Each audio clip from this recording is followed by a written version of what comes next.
تاکہ آپ اس کو جلدی جلدی لیں، کیونکہ ہمارے ذمے ہے آپ کے قلب میں اس کا جمع کر دینا اور آپ کی زبان سے اس کا پڑھوا دینا۔ جب یہ ہمارے ذمے ہیں تو جب ہم اس کو پڑھنے لگا کریں، یعنی ہمارا فرشتہ پڑھنے لگا کرے، تو آپ اس کے تابع ہو جایا کیجیے، پھر اس کا بیان کرا دینا بھی ہمارا ذمہ ہے۔ اے منکرو، قیامت کی بابت جیسا کہ تم سمجھ رہے ہو،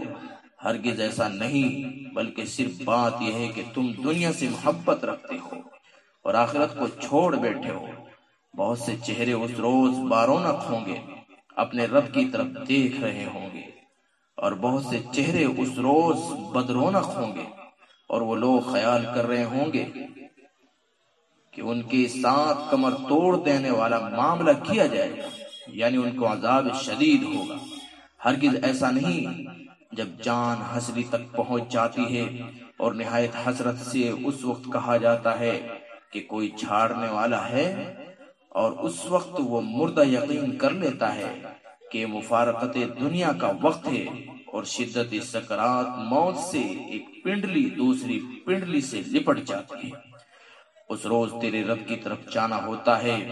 تو اس نے نہ تو خدا اور رسول کی تصدیق کی تھی اور نہ نماز پڑھی تھی،